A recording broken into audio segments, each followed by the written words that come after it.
Татарстан Дәүләт Советының соңгы утырышында киләсе елга һәм 2022-2023 елларның планлы чорына бюджет проекты беренче укылышта кабул ителде. Бюджетны формалаштырганда Дәүләт Советы комитетларының да тәкъдимнәре исәпкә алынды. Татарстан радиосының иртәнге туры эфир тапшыруында Дәүләт Советының экология, табигатьтән файдалану, агросәнәгать һәм азык-төлек сәясәте комитеты рәисе Азат Хамаев үзе җитәкләгән комитет эшчәнлеге аеруча игътибар ителергә тиешле юнәлешләр белән таныштырды. Радио тыңлаучыларны борчыган, кызыксындырган сорауларга җавап бирде.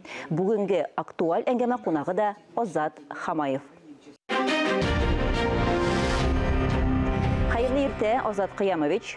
Актуаль әңгәмәбезне күптән түгел Татарстан Дәүләт Советында бюджет проекты кабул ителүеннән башлыйк.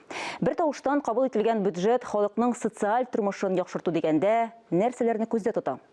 Белгәнегезчә, әйтелгәнчә, бүген 2021 елга безнең шушы социаль якка 75%-ка якын чыгымнар булачак.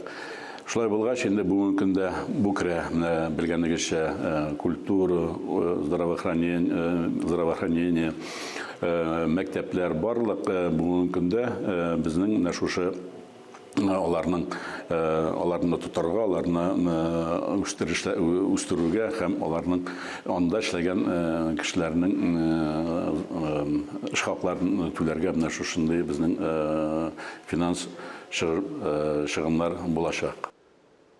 Ел үтеп бара, пандемия шартларында төп финанс законын үтәп бетерүдә нинди кыенлыклар килеп туды?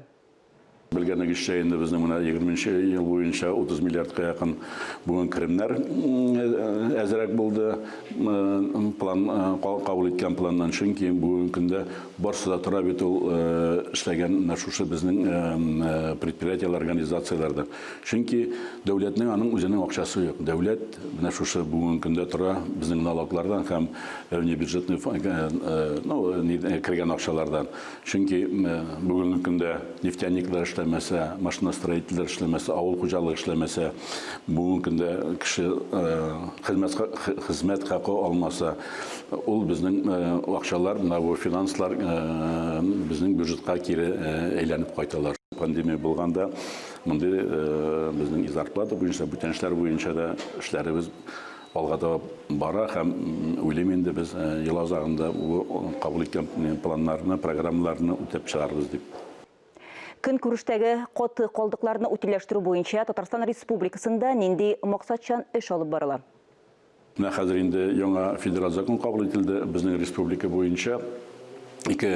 Бу эшләр белән, бу каты калдыклар белән региональный оператор эшли. Бүген көндә бу операторлар безнең киләләрдә, күргәнегезчә, бөтенесен бер машинага салалар да, алып кайтып илтеп бушаталар полигонга. Шулай булгач, менә шушы схемаларны, менә шушы схемага кирәк заводлар, переработка, утилизация заводлар, организациялар төземичә без монда эшләрик дип әйтеп булмый әле. Экологик яктан чиста ашамлыклар җитештерү буенча нинди юнәлешләр бар? Инде менә ишеткәнсездер, бүген көндә безнең Россиядә кабул ителде органик чиста ашамлыклар турында. Бездә бүген көндә бу закон проектын эшләдек. Без аны хәзер җибәрдек тармакларга, кемнәр белән экспертизага. Алла верса, без бу закон проектын декабрь айында карарбыз дип уйлыйм. Мәгълүм булганча, Иделне чистарту өчен федераль һәм Татарстан күләмендә закон кабул ителде. Идел чистартыла башладымы? Әйтергә кирәк, инде Идел шушы безнең нигә тармакка карала 900-800 миллион, ул 21 елга да 900 миллионнан артык, шуның 500 миллион артыгы безнең Иделне чистарту буенча каралган 21 елга. Аның үзенең программасы бар, аның үзенең һәрбер безнең муниципалитетлар буенча кабул ителгән объектлары бар.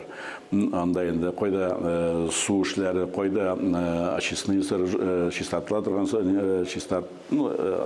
сооружения.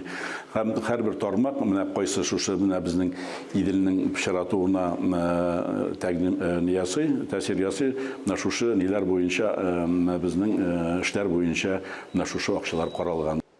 Экология, көнкүреш калдыкларын утилләштерү, гомумәнсез җитәкләгән комитет белән бәйле сорауларга җавапны белү өчен тамашачылар кайда мөрәҗәгать итә ала? Безгә дә мөрәҗәгатьләргә була, шәһәргә дә мөрәҗәгатьләргә була. Аларның һәрбер менә бүгенге дәүләт органнарында ниләр бар, инспекциялары бу эшләрне, бу нормативларны нигә тормышта үтәлешен. Шулай булгач, анда сораулар бар.